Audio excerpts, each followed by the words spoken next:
Bismillahirrahmanirrahim. Babu Talaqil Marizi. The chapter the talaq of the sick person.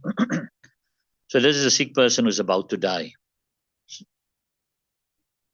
You finished it?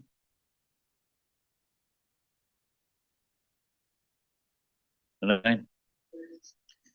So there's a sick person who's about to die, right? So when a man's about to die, that is maraz maut, is about to leave this dunya, then already his inheritance got a partial possession of his wealth. You understand? So any transaction which he does now, it's going to be checked. Because plus, he's sick, right? And he's also frustrated and he's getting angry. And in this situation, he might just angry with anyone. He might just take out an A, you understand? So all these type of transactions now will be checked, right? So it comes here إذا طلق الرجل امرأته في مرض موته طلاق باينا فمات وهي في العدة ورثته وإن مات بعد انقضاء العدة فلا ميراث لها. When a man divorces his wife in his mother's maut, a bain talaq, and he dies while she's in the iddat, she will inherit from him. And if he dies after the elapsing of the iddat, then there is no inheritance for her. Because now maybe he's upset with his wife, so he divorces her in mother's maut. Right. Right. وقال الشافعي رحمه الله لا ترث في الوجهين. Imam Shafi رحمه الله says she will not inherit in both cases لأن الزوجية قد بطلت بهذا العارض وهي السبب. She won't inherit in both cases because the marriage has become batil with this talaq, right? And the marriage is the one which is the sabab of miras. That's the one that's getting her the inheritance. And since he gave her talaq-e-bain, the marriage is broken, so she's not supposed to inherit, right? وَلِهَذَا لَا يَرِثُهَا إِذَا مَاتَتْ.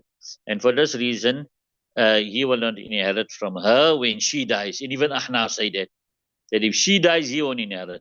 But what Ahnaf is saying, that if he dies and she's still in iddat, then she's going to inherit, right? وَلَنَا أَنَّ الزَّوْجِيَةَ سَبَبُ إِرْثِهَا فِي مَرَضِ مَوْتِهِ. Our dalil is that the marriage is the sabab of her inheriting during his marz maut, right? وَالزَّوْجُ قَدْ قَصَدَ إِبْطَالَهُ. And the husband intended to cancel out that entitlement of her getting the inheritance. فَيُرَدُّ عَلَيْهِ قَصْدُهُ. So his intention will be rejected upon him بِتَأْخِيرِ عَمَلِهِ إِلَى زَمَانِ انْقِضَاءِ الْعِدَّةِ, by delaying the work of his intention to the period of the elapsing of the iddat, تَفْعًا لِلضَّرَرِ عَنْهَا, to repel harm from her. So in other words, we're going to try and, as far as possible, repel the harm from her by delaying his amal. Right? Right. وقد أمكنه, and this is possible لأن النكاح في العدة يبقى في حق بعض الآثار, because the nikah in the iddat remains in the right of some effects. In other words, after he dies, she still has to sit 4 months, 10 days. You understand it? So there is some effect of that nikah still remaining. Right. فجاز أن يبقى في حق إرثها عنه.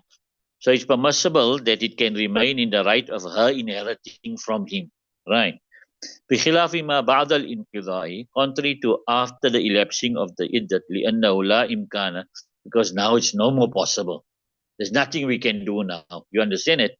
Because the iddat elapsed and he's still alive, then only after that he died. Right. والزوجية في هذه الحالة ليست بسبب لإرثه عنها فيبطل في حقه خصوصا إذا رضي به. The marriage in this situation, in which situation? In the situation of maraz maut, is not a sabab for him inheriting from her. So it will become batil in his right, especially when he is happy with it. By him giving her the talaq, he is happy that the marriage must terminate. So we're not going to say that if she suddenly die now, he had now given a talaq in marz maut, she suddenly dies, he's not going to inherit from her. You understand? But if you take it the other way around, she will inherit from him as long as she's still in the iddat. فإن طلقها ثلاثا بأمرها أو قال لها اختاري فاختارت نفسها أو اختلعت منه ثم مات وهي في العدة لم ترثه. Right.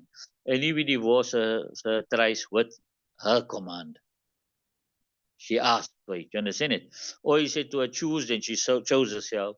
Or she made khula with him, right? Which means she gave him some money to get her freedom, right? Then he died. While she's in iddat, she will not inherit from him now. Why? لأنها رضيت بإبطال حقها, because she's happy with the cancellation of her right.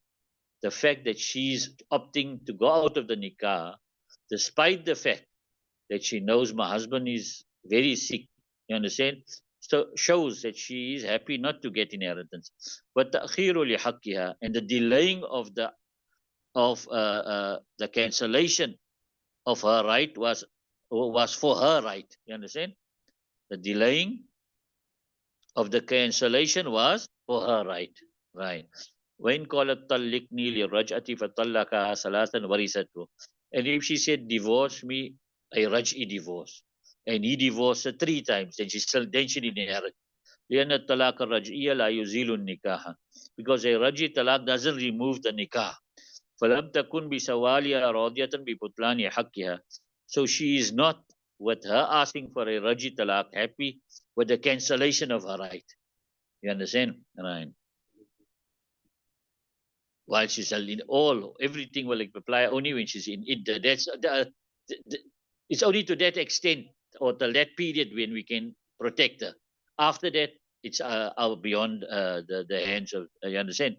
وإن قال لها في مرض موتي كنت طلقتك ثلاثا في صحتي وانقضت عدتك فصدقته ثم أقر لها بدين أو أوصى لها بوصية فلها الأقل من ذلك ومن الميراث عند أبي حنيفة. Right.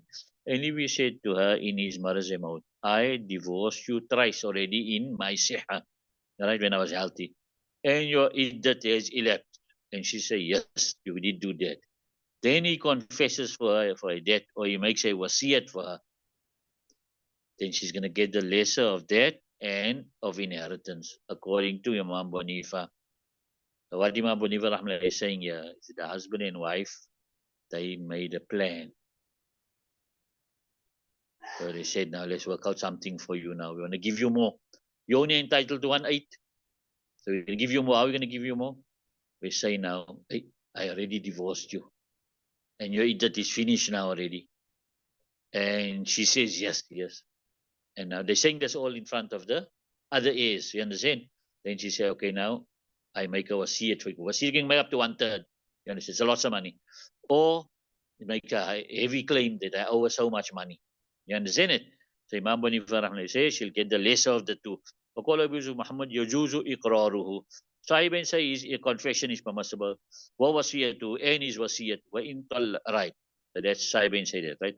وإن طلقها ثلاثا في مرضه بأمرها ثم أقر لها بدين أو أوصى لها بوصية فلها الأقل من ذلك ومن الميراث بقولهم جميعا إلا على قول زفرة. Right. And if he divorces her 3 times now it's a bit different. If he divorces her 3 times in her maras, in his maras, with her command, then he confesses for her what a debt, or he makes a wasiyat for her, then she's going to get the lesser of that and of the inheritance in all of their statement, except upon the call of Zufar. فَإِنَّ لَهَا جَمِيعَ مَا أَوْصَمْ وَمَا أَقَرَّ بِهِ. Because for her is all of that which she bequested and all of that which she confessed with. لأن الميراث لما بطل بسؤالها زال المانع عن من صحة الإقرار والوصية. Right. So Imam Zufar Rahman say she's going to get whatever he bequested for her, whatever he confessed for her. Why? Because the miras, the inheritance, once it became batil with her asking for it.